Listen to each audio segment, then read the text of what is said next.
அன்பு நண்பர்களே, அனைவருக்கும் அன்னை சமையல் உமாவின் அன்பான வணக்கங்கள். இன்னைக்கு அன்னை சமையல்ல பார்க்க போறது பிள்ளையார்பட்டி மோதகம். 1/4 கப் பாசி பருப்பு சேர்த்துக்கலாங்க. இப்போ இதை நல்லா வாசனை வர வரைக்கும் வறுத்துக்கலாம். கலர் மாறக்கூடாதுங்க, ஸ்லோலே வச்சு வறுத்துக்கோங்க.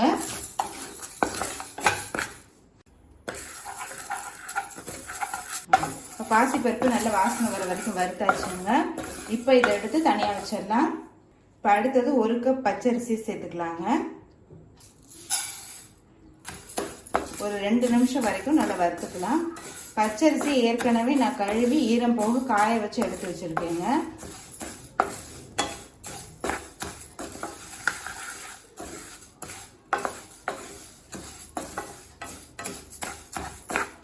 அரிசியும் பருப்பும் கொஞ்சம் நேரம் ஆறட்டும், அதுக்கப்புறம் நம்ம மிக்சியில் அரைச்சிக்கலாம். இப்போ அடுத்தது கொஞ்சமாக தண்ணி சேர்த்துக்கலாம். இப்போ அடுத்தது 1 கப் வெல்லத்தை சேர்த்துக்கலாங்க. இப்போ வெல்லம் நல்லா கரையிற வரைக்கும் வெயிட் பண்ணலாம்.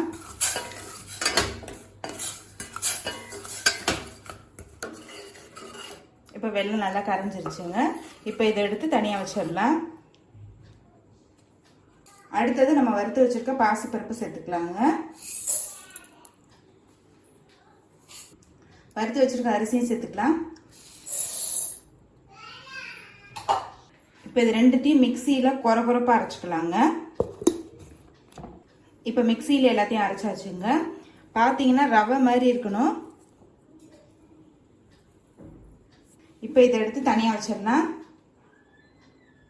அடுத்தது 2 கப் தண்ணி சேர்த்துக்கலாங்க. 1 சிட்டிகை அளவு உப்பு சேர்த்துக்கலாங்க. இப்போ வடிகட்டி வச்சிருக்க வெள்ளை கரைசல் இதுல சேர்த்துக்கலாங்க.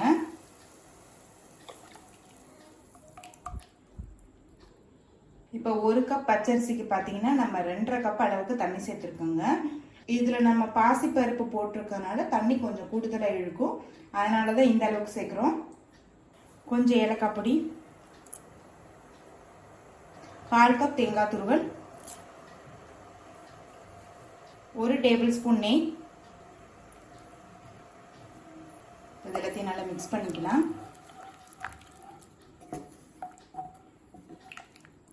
இப்போ அரைச்சி வச்சிருக்க நம்ம அரிசியும் பருப்பும் இதிலே கொஞ்சம் கொஞ்சமா சேர்த்துக்கலாங்க.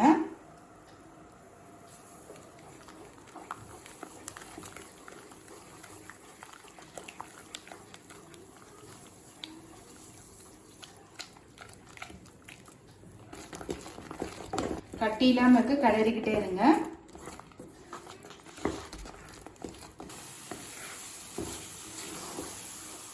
பாருங்க, கொஞ்சம் கொஞ்சமா திக் ஆகிட்டே வருது. அரிசி நமக்கு ரவா கன்சிஸ்டன்சிக்கு இருக்கனால வேகிறதுக்கு கொஞ்சம் லேட் ஆகுங்க.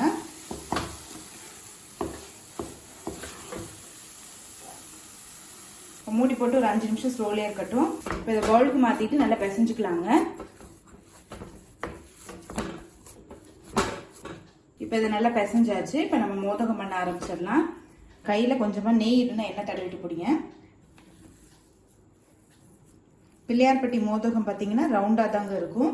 நீங்கள் விருப்பப்பட்டீங்கன்னா வேறு ஷேப்பில் கூட நீங்கள் பண்ணிக்கலாங்க. இப்போ மோதகம் ரெடி ஆகிடுச்சுங்க.